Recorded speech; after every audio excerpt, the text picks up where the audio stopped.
Instituto Nacional de Medicina Legal y Ciencias Forenses.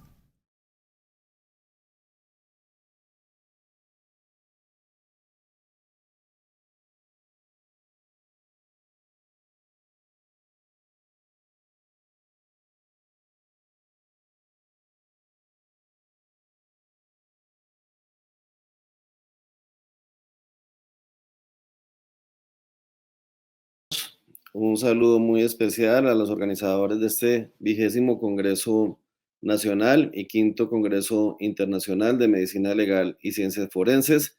Igualmente, mi gratitud al señor director de Medicina Legal, al doctor Jorge Arturo Jiménez, de igual manera al doctor Carlos Murillo. Y el día de hoy vamos a analizar todo el tema de justicia transicional, los derechos de las víctimas a la verdad, la justicia y la reparación, y de qué manera las ciencias forenses pueden colaborar, como efectivamente lo vienen haciendo, al trabajo de la Jurisdicción Especial para la Paz. Ujú. El plan de la exposición, que ustedes lo están viendo ahora en pantalla, inicia con algunas reflexiones sobre lo que es la justicia transicional, como algunas notas características. Pasaremos luego al concepto de verdad plena, que es considerado el corazón de la Jurisdicción Especial para la Paz. Nosotros somos ante todo un tribunal de la verdad, pero obviamente hay que explicar qué estamos entendiendo por verdad. Pasaremos luego a analizar los aportes de las ciencias forenses a la construcción de la verdad, de qué manera, de manera articulada, hemos trabajado con el Instituto Nacional de Medicina Legal en el tema de los hallazgos forenses en cementerios y en otros lugares, y de qué forma es un aporte esencial para la construcción de la verdad. Y terminaremos con algunas conclusiones. Lo primero que tenemos que tener claridad es cuáles son las diferencias entre la justicia transicional y la justicia ordinaria. La justicia transicional, como ustedes seguramente lo conocerán o lo habrán leído en algunos textos especializados, es una justicia diferente que ha sido ideada para permitir tránsitos políticos. Por ejemplo, pasar de una situación de conflicto armado a una situación de paz, una situación de dictadura a una democracia, un apartheid a un sistema respetuoso de los derechos humanos. Entonces, es una justicia diferente que tiene unas notas características que de todos modos guarda algunas conexiones, por supuesto, con la justicia ordinaria. Ahora, esta justicia transicional suele combinar mecanismos judiciales con extrajudiciales. Entonces, se pretende construir, por una parte, la verdad judicial, que es, digamos, la que se da al interior de un proceso, con todas las garantías, y al mismo tiempo se va construyendo de manera simultánea, se puede ir construyendo una verdad extrajudicial a través de una comisión de la verdad.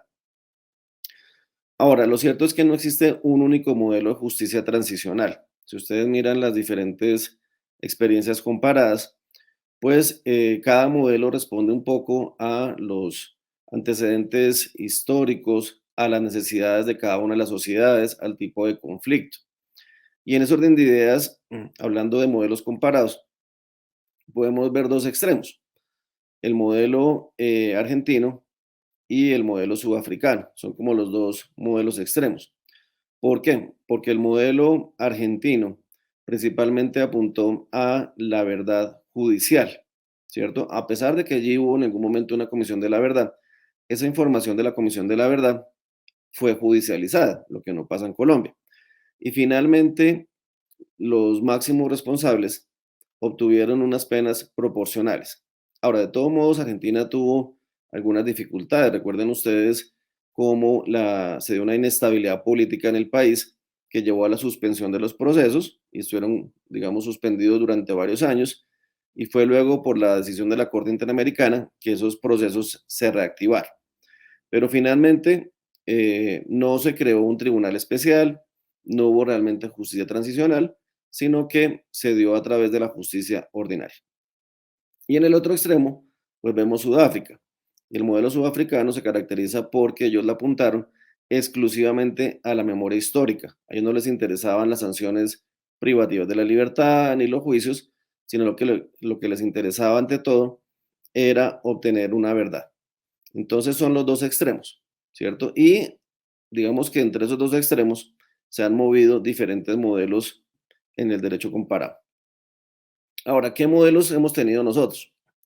Pues la verdad es que la historia es bastante larga, porque antes del año 91, realmente, pues todo el tema del conflicto lo manejaba la justicia ordinaria, y esa justicia ordinaria, a veces con unos tribunales ad hoc, creados al amparo del estado de excepción, lo que ustedes recordarán que se llamaban los jueces sin rostro, que además, después de la Constitución, siguieron vigentes por algunos años, pero realmente no se hablaba de justicia transicional.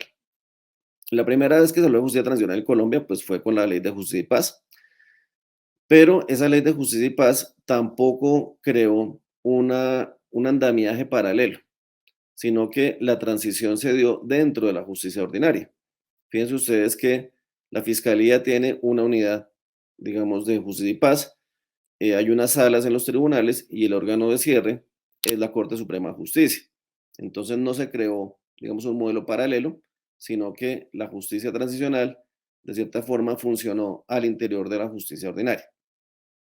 Luego vendrá el modelo del sistema integral, que como ustedes saben, pues está conformado principalmente por tres órganos.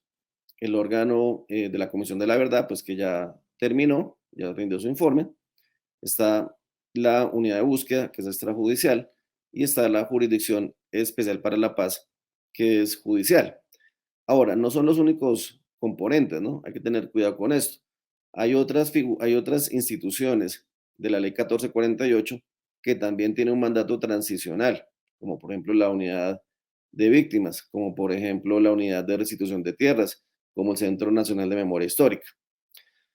Ahora, esos modelos coexisten. O sea, lo más curioso de Colombia es que hoy tenemos, por una parte, la justicia ordinaria, que sigue trabajando temas del conflicto armado, que no son de competencia de la JEP, por ejemplo, y justicia y paz todavía funciona.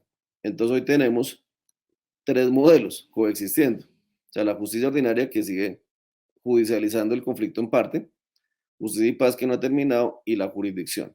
Entonces lo que tenemos es, digamos, tres modelos simultáneos. Obviamente eso genera ciertas complejidades en temas de articulación, en temas de competencia, y pues ahora con el tema de la paz total, pues habría que mirar eh, el fruto de esas negociaciones, pues cómo va a afectar esa coexistencia de tres modelos de los que vengo hablando.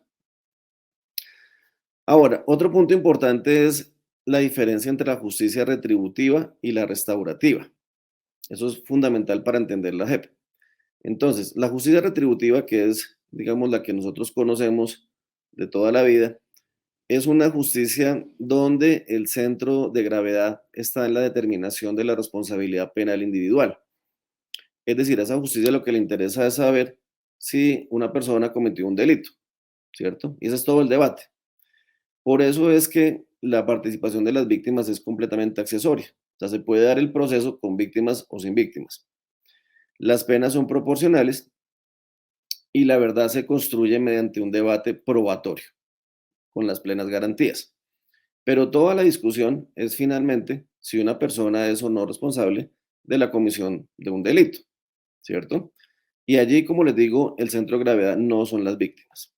Puede que las víctimas al final no sepan muy bien lo que sucedió, o incluso hay mecanismos para terminar anticipadamente el proceso, como la justicia negociada, todos esos temas de aceptación de cargos, donde finalmente la víctima pues no termina sabiendo qué fue lo que pasó.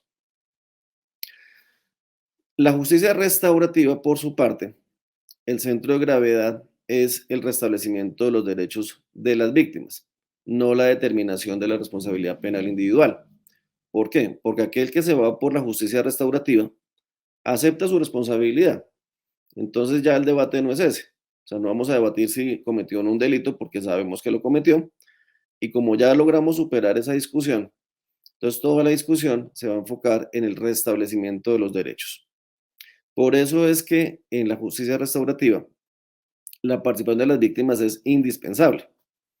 O sea, no existe un modelo restaurativo sin víctimas. O sea, eso es imposible, no tendría ningún tipo de legitimidad. Eh, pero entonces las penas son distintas, porque las penas deben buscar un equilibrio entre la paz y el restablecimiento de los derechos. Por eso es que las penas restaurativas son diferentes y de una materialización distinta a lo que son las de la justicia retributiva. Ya ustedes ven que la jurisdicción en estos días profirió su primera resolución de conclusiones con una propuesta de sanciones. Y esas sanciones son distintas a las sanciones clásicas de penas privativas de la libertad. El otro tema es que la verdad se construye dialógicamente. Entonces no es el gran debate probatorio, precisamente. ¿Por qué? Porque la persona ya aceptó su responsabilidad. Pero obviamente lo que le interesa a las víctimas es que esa persona haga un aporte fundamental a la verdad. Es decir, no se limite simplemente a aceptar lo que le están diciendo, sino que de todos los detalles de la comisión de los crímenes y del involucramiento de otras personas. Ahora, hablando de este derecho a la verdad tiene una dimensión individual y una dimensión colectiva como derecho. La dimensión individual, entonces, se refiere a que los afectados conozcan las circunstancias de modo, tiempo y lugar en las que se cometieron los delitos, así como los patrones criminales. Es la verdad del caso concreto, digámoslo así. Entonces, las víctimas quieren saber cómo se planeó, ejecutó y encubrió, digamos, el homicidio de un ser querido, ¿cierto? Esa es la dimensión individual del derecho a la verdad. Este derecho a la verdad, entonces, en últimas también repercute con el tema de la desaparición forzada, porque las víctimas, los familiares, quieren saber dónde se encuentra el cuerpo de su familiar desaparecido, ¿cierto? De ser posible recuperarlo. Ese es, digamos, un elemento fundamental de la comprensión de la verdad como derecho individual.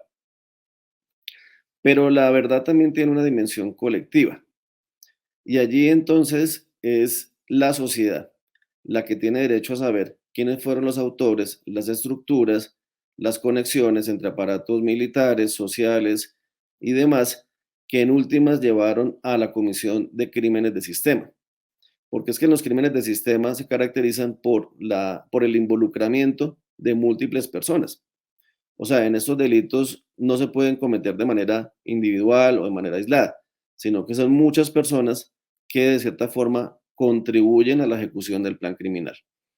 Y eso hace parte de la historia nacional. Entonces, cuando hablamos de la dimensión colectiva, lo que estamos diciendo es la sociedad y las futuras generaciones, pues tienen derecho a saber quién fue el responsable de la comisión de múltiples crímenes, no de un crimen individual, sino de una cantidad de delitos.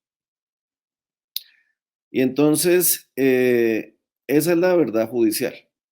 ¿Cuál es su paralelo con la memoria histórica? Precisamente, que ustedes pues ya vieron el informe de la Comisión de la Verdad.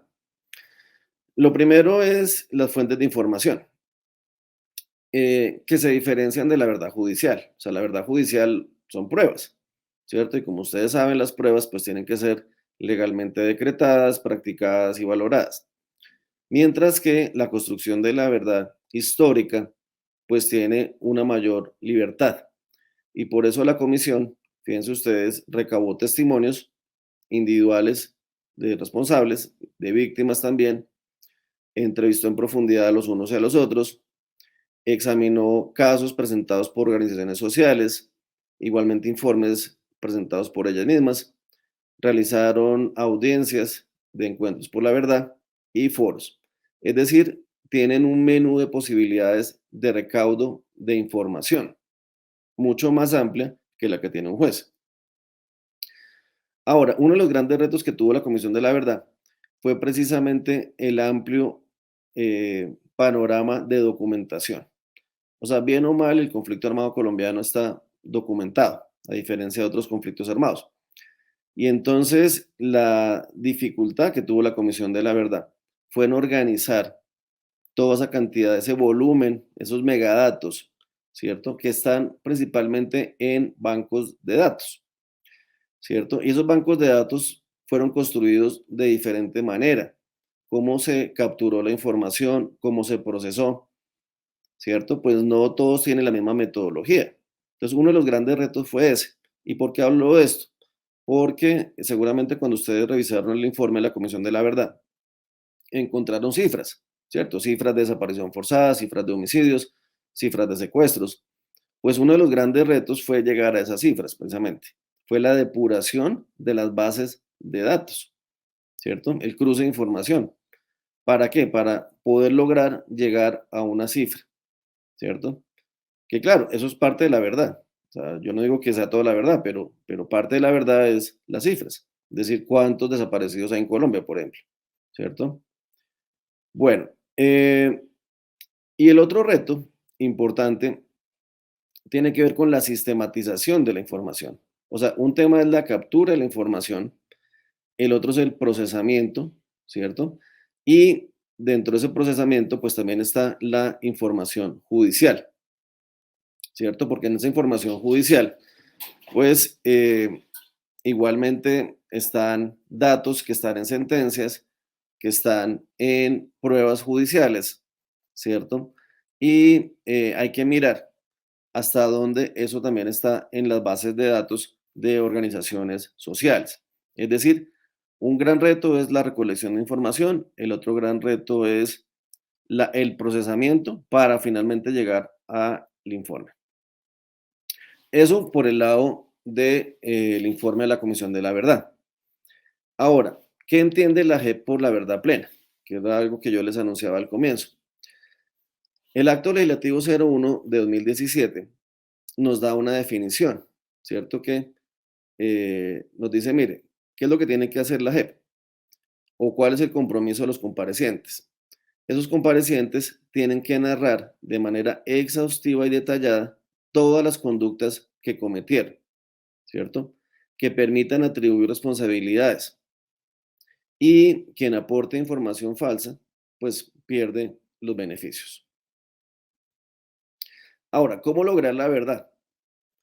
Cuando tenemos 9.834 comparecientes de FARC, 3.490 Fuerza Pública, 71 terceros y otros agentes del Estado 95. Entonces, sí ha sido difícil lograr la verdad en Justicia y Paz. Pues fíjense ustedes nomás que el número de comparecientes de la JEP es más de 3 veces el de Justicia y Paz. Eso yo quiero enfatizar eso. O sea, nosotros estamos trabajando con un universo de comparecientes 3 veces superior a Justicia y Paz. ¿Por cuántos hechos? Pues hay un cálculo de unos cerca de 250.000 hechos, así por encima. Entonces la gran pregunta es, ¿qué verdad se va a obtener? ¿Cierto? Porque la verdad de la Comisión de la Verdad, pues está en los informes. Pero la pregunta es, ¿cuál es la verdad en la JEP? Con este panorama y este universo de comparecientes. Ahora, esa verdad se construye con diferentes fuentes. El relato de las víctimas que participan en la JEP, la narración que hace el compareciente en la versión, la verdad que tiene el Estado en las sentencias que tenga contra el compareciente o en las investigaciones, las pruebas decretadas y practicadas por la JEP y la verdad forense. Ahí llegamos a la verdad forense, porque es que nosotros tenemos que contrastar la información. Tenemos que mirar qué tan verídico es lo que el compareciente está diciendo. Y para eso, como lo explicaré más adelante, la ciencia forense nos ha brindado unas herramientas muy importantes. Yo creo que esto es de lo más novedoso que puede haber. Y es hasta dónde esa verdad que están diciendo hemos podido, a través del trabajo con medicina legal, saber si están diciendo la verdad o si están incumpliendo sus deberes con la jurisdicción. Eh, pero en esa construcción de la verdad, pues tenemos que tomar en cuenta quién era el compareciente, cuál era el rol que cumplió esa persona dentro de la organización, en qué territorios estuvo, durante cuánto tiempo estuvo, ¿cierto? Es decir, no todos los comparecientes tienen el mismo volumen de información. No podemos pedirle a un miembro raso, pues que nos dé información sobre la planeación estratégica, ¿cierto? Él podrá tener detalles claros, concretos, sobre la comisión puntual del delito, pero sobre aspectos macro, pues obviamente lo tendrán quienes son sus jefes. Entonces, cada una de las versiones ha sido diseñada tomando en cuenta quién era la persona. O sea, no le preguntamos lo mismo a todos, para decirlo de manera mucho más clara. ¿Mm? Eh, Ahora, otro aspecto importante es superar el umbral de la verdad. Nosotros no fuimos creados para repetir todo lo que la justicia ordinaria hizo. El grado de judicialización es distinto. Claro, digamos, hay departamentos donde se investigó mucho, hay otros donde hay muy pocas investigaciones, hay hechos muy investigados, hay hechos jamás investigados. Y entonces, la idea es que la JEP supere el umbral de la verdad de la justicia ordinaria. O sea, que vayamos más allá de lo que la justicia ordinaria logró en su momento. Que como les digo, en algunos casos fue mucho y en otros no hubo nada. Entonces, hay casos muy judicializados, donde hay condenas, donde hay personas que han aceptado, y hay otros donde nunca se investigó. ¿M? Entonces, la idea es ir más allá de lo que la justicia ordinaria logró. Y entonces, ¿qué es lo que se ha logrado? Por ejemplo, que un compareciente haga aportes sobre hechos puntuales que nunca fueron investigados por la justicia ordinaria. Y ese es el caso de Dabeiba, del cual voy a hablar más adelante. Son hechos jamás investigados, o sea, total impunidad. Entonces, si la JEP logra esclarecer hechos jamás investigados por la justicia ordinaria, creo que es el máximo, la máxima superación del umbral de verdad. O que involucren a otros autores o partícipes, ¿cierto? Ante la justicia ordinaria, esta persona jamás denunció a sus cómplices, por ejemplo. O que hagan aportes significativos en la construcción del contexto y de los patrones. Entonces, nosotros trabajamos por patrones y por hechos puntuales. Eso es, digamos, una diferencia con la justicia ordinaria. Nosotros no solamente develamos hechos, develamos patrones. ¿Y esos patrones qué son? Pues son líneas de hechos que están asociados porque hay una conexión entre todos ellos y no necesariamente son el mismo tipo penal. ¿Sí? Cuando yo hablo de la construcción de un patrón, pues pueden haber diferentes delitos que se cometen en un patrón. Más adelante con lo de Dabeiba les contaré un poco más los patrones que identificamos y los que mis colegas identificaron también el tema de FARC, por ejemplo, el tema de secuestro. Otro aporte, la verdad, es que aclaren, por ejemplo, que existen personas inocentes. Eso también ha sucedido. O sea, digamos, una de las cosas que me ha llamado la atención a mí es que hay personas condenadas injustamente. Y gracias a la jurisdicción, pues se ha logrado establecer que efectivamente no tuvieron ningún compromiso. Y allí, pues tendrá una acción de revisión. Entonces, eso también está pasando. O sea, yo les quiero decir es, no solamente estamos incriminando más gente, sino que estamos encontrando también gente inocente. Y me parece que eso es lo que tiene que hacer la justicia. Ahora, allí en el tema del cementerio de las Mercedes, como les decía, precisamente creo que se logró lo máximo porque se investigaron hechos nunca investigados, personas nunca investigadas, y llegamos a la entrega digna de familiares. Vamos a hablar entonces de los aportes a verdad y las ciencias forenses en el caso de Dabeiba. Ustedes están viendo allí una panorámica del cementerio Las Mercedes y todo lo que está allí son puntos de interés forense que fueron relatados por los comparecientes. Entonces, hay que decirlo, la fiscalía no había llegado al cementerio Las Mercedes. O sea, el trabajo que venía realizando la fiscalía era en la zona rural donde comparecientes de las AUC habían relatado sitios donde se encontraban sus víctimas, pero no en el cementerio. O sea, el cementerio realmente era un territorio inexplorado por la justicia colombiana. Lo que logró la fiscalía en su momento, que fue bastante, también hay que decirlo, fue en los alrededores, donde estaba pues los integrantes del bloque Hermer Cárdenas y allí pues inhumaron a muchísimas de sus víctimas y la fiscalía ha identificado y entregado. Pero como les digo, no se había llegado al cementerio. O sea, no se tenía noticia de que en el cementerio existieran cuerpos de personas desaparecidas por agentes del Estado. Eso, digamos, era una verdad oculta completamente para la justicia colombiana. Como ustedes lo están viendo allí en las gráficas, se fueron gracias a los aportes de esos comparecientes de Fuerza Pública, quienes directamente señalaron los sitios donde estarían inhumadas sus víctimas, que realizamos cuatro, cuatro jornadas de prospecciones, exhumaciones, recuperaciones y entrega de los cuerpos a medicina legal. Como ustedes se dan cuenta en las gráficas, pues las fosas o las trincheras son bastante profundas, es decir, se hizo un trabajo, digamos, muy en profundidad en el cementerio de las Mercedes y básicamente fue un mes completo. O sea, fueron jornadas con los expertos de la UIA, de la JEP, y con la colaboración, obviamente, de medicina legal, que se realizaron todo este tipo de labores y simultáneamente, y es lo importante, se realizaron jornadas de atención a víctimas. ¿M?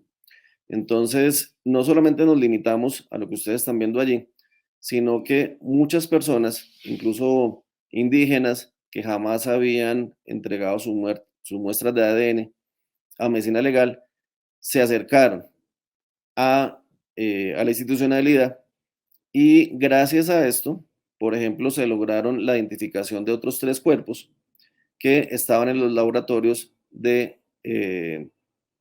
la Fiscalía o de Medicina Legal, ¿cierto?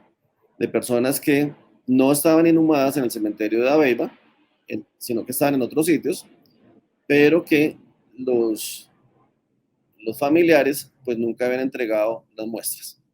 Entonces todo esto llevó, digamos, a que se moviera la institucionalidad y que se lograran más identificaciones, además de las 8 identificaciones y las entregas dignas que realizamos nosotros. O sea, un total de, digamos, 11, sumando los 3 de la Fiscalía, que fueron por las tomas de muestras de la jurisdicción, más los 8 directamente recuperados y entregados por nosotros. Ahora, como ustedes están viendo allí, el GATEF, que es el grupo, digamos, forense de la jurisdicción, solamente recuperó cuerpos que cumplieran con determinadas condiciones, ¿cierto? ¿Por qué? Porque algunos dirían, bueno, pero es un cementerio municipal, no es una cosa ilegal. Entonces, ¿a quiénes fueron los que ustedes recuperaron?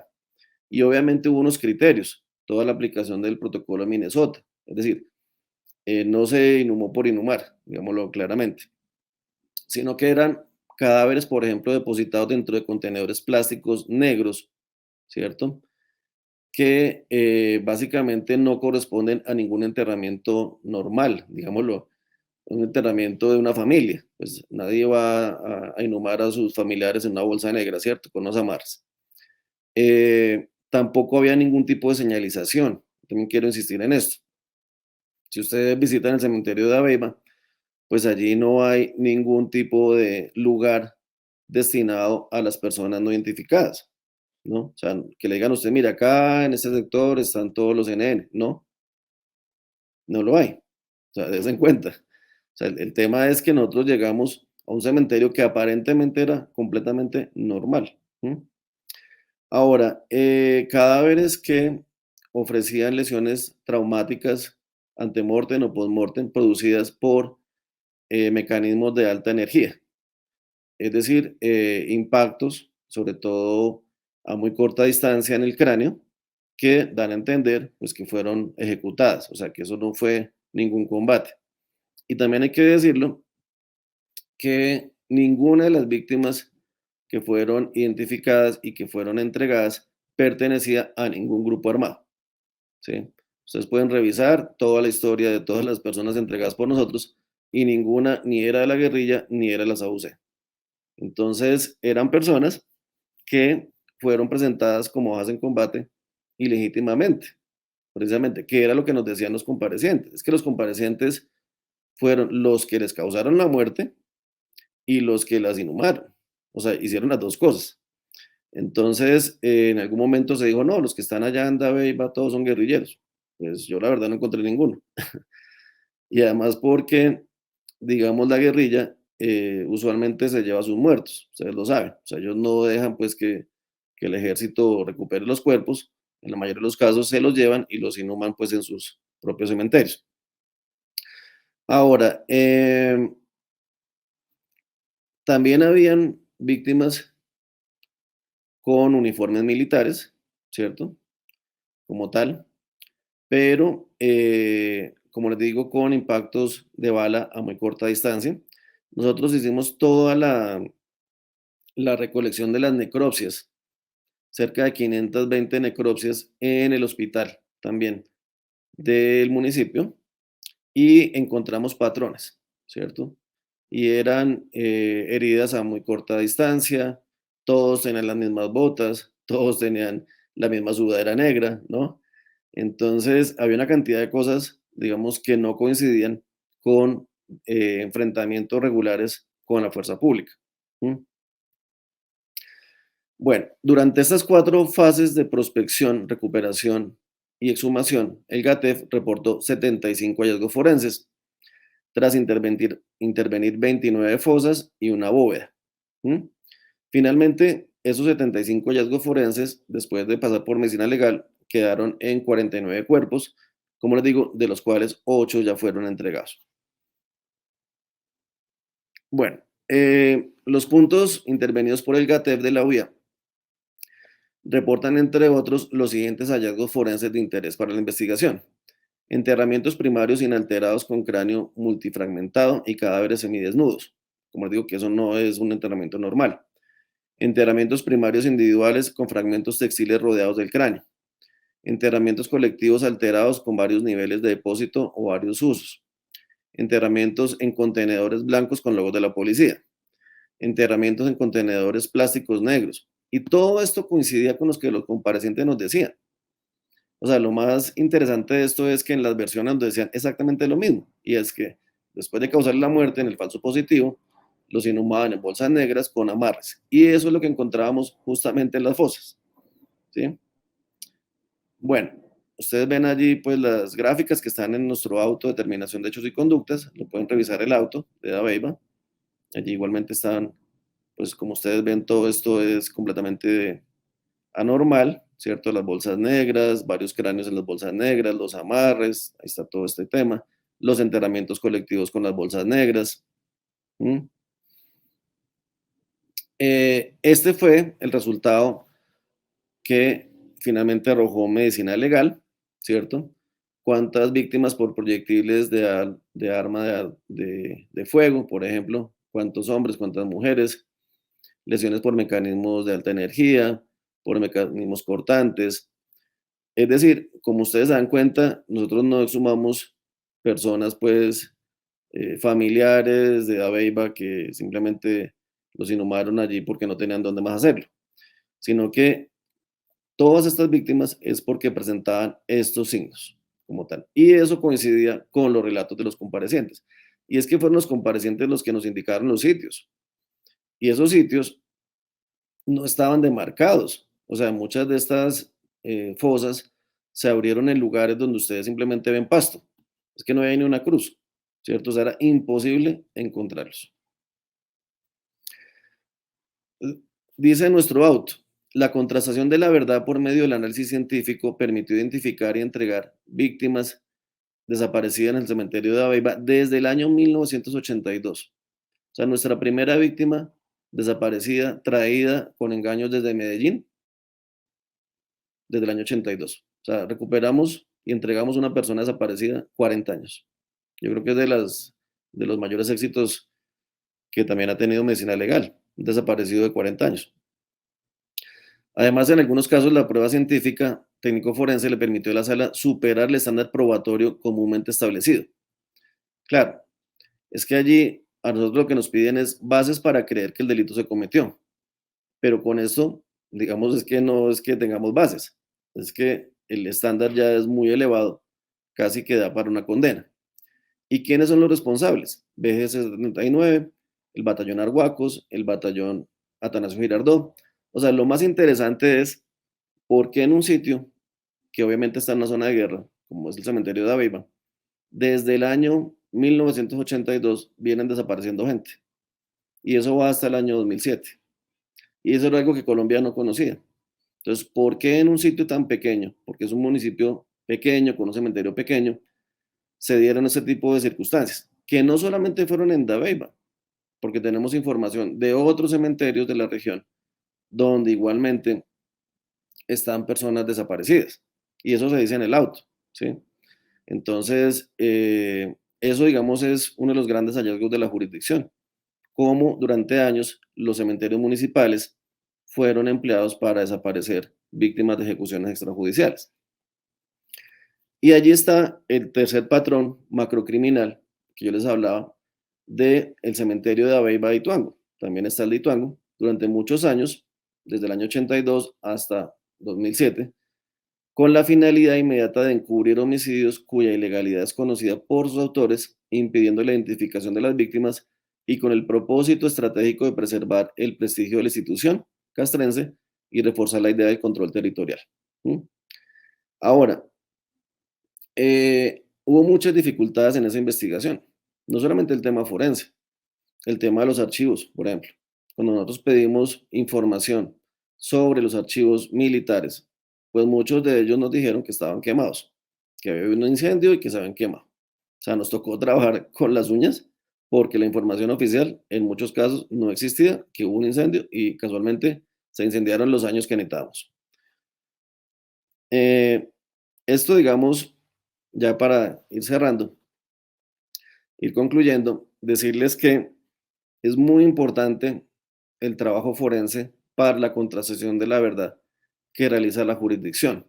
Nosotros tenemos los relatos de los comparecientes, los relatos de las víctimas, pero finalmente es la ciencia la que nos aporta unos elementos para determinar el grado de credibilidad de estas personas. Ahora, de todos modos, allí hay que tener unas ciertas flexibilidades mentales. Me explico. Puede ser que exactamente el sitio donde dijo no era, sino a 20 centímetros, por decirlo claramente. Pues tampoco no va a decir el señor está mintiendo.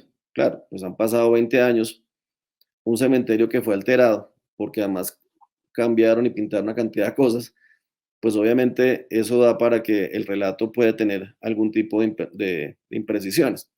Pero finalmente yo creo que el resultado fue muy positivo. Nosotros seguimos trabajando con medicina legal, no solamente este cementerio, otros cementerios, en el mismo caso 03, con miras precisamente a que la ciencia forense, que es la que ustedes trabajan, pues se complemente con las versiones de los comparecientes y nuestro trabajo en la jurisdicción. Muchísimas gracias.